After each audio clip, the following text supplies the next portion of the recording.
আজকে হলো নন্দোৎসবের ব্লগ। আমি এটা আগেই দিতাম, এটা দেওয়া উচিত ছিল আমার আগে, কিন্তু আমি আপলোড করতে পারিনি। জানোই তো আমি সংসারের মানুষ, আমার সংসারে অনেকগুলো কাজকর্ম থাকে যেগুলোর জন্য কোনো দিন আমি এই ব্লগ এডিটিং করতে বসতেই পারি না।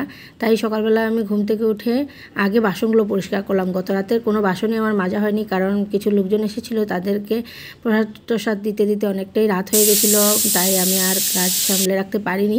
সকালে ঘুম থেকে উঠে আগে বাসনগুলো পরিষ্কার করে, ঘরদোর পরিষ্কার করে আমি কিছু রান্নার জন্য বসিয়ে প্রেসার কুকারে, আর আমি এসে বললাম ঠাকুর ঘরে। গোপালকে স্নান টান করিয়ে বাল্যভোগ দিয়ে, তারপর স্নান টান করিয়ে সব ঠাকুরদের ফুল টুল দিয়ে স্নান টান করিয়ে পুজো টুজো সব রেডি করে আমি এখন দিয়ে দিলাম পারণের টাইমের ভিতরে চিড়া কলা দিয়ে আর ফল মিষ্টি দিয়ে ভোগ লাগিয়ে দিলাম ঠাকুরের কাছে।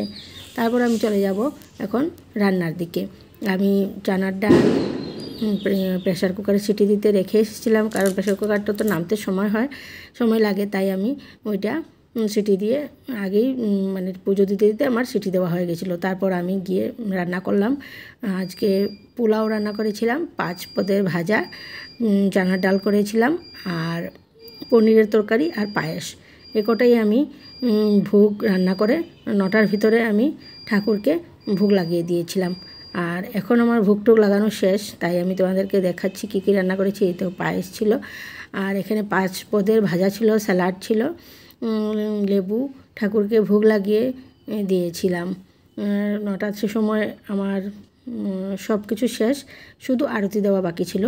আর এদিকে দেখছো আমার বৃন্দাসখী, আর এদিকে আমার গোপাল, এদিকে লক্ষ্মীমা, আর বাকি যারা যারা আছেন আমার ঘরে তারা, আর আমার বাবা আর আমার শ্বশুরমশাইয়ের সামনে আমি একটু ভোগ নিবেদন করলাম।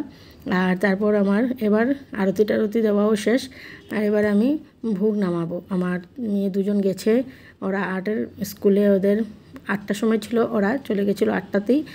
আর আমি এদিকে সব রান্নাবান্না করে ঠাকুরকে ভোগ লাগিয়ে দিলাম।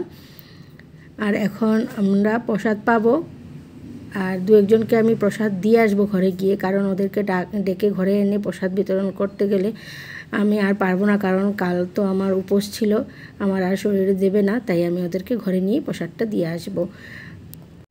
সব প্রসাদ বিতরণ করে আস্তে আস্তে বেজে গেলো আমার 10:30। আর এখন আমি যেহেতু সকালবেলা বিছানা ছেড়েছিলাম, ভোরবেলা বাচ্চারা ঘুমিয়েছিল, আমার হাজব্যান্ডও ঘুমিয়েছিল, তাই বিছানা ওঠানো হয়নি। আর আমার হাজব্যান্ড বাচ্চাদের ওদের স্কুলে দিয়ে এসে আবার একটু ঘুমিয়ে পড়েছে।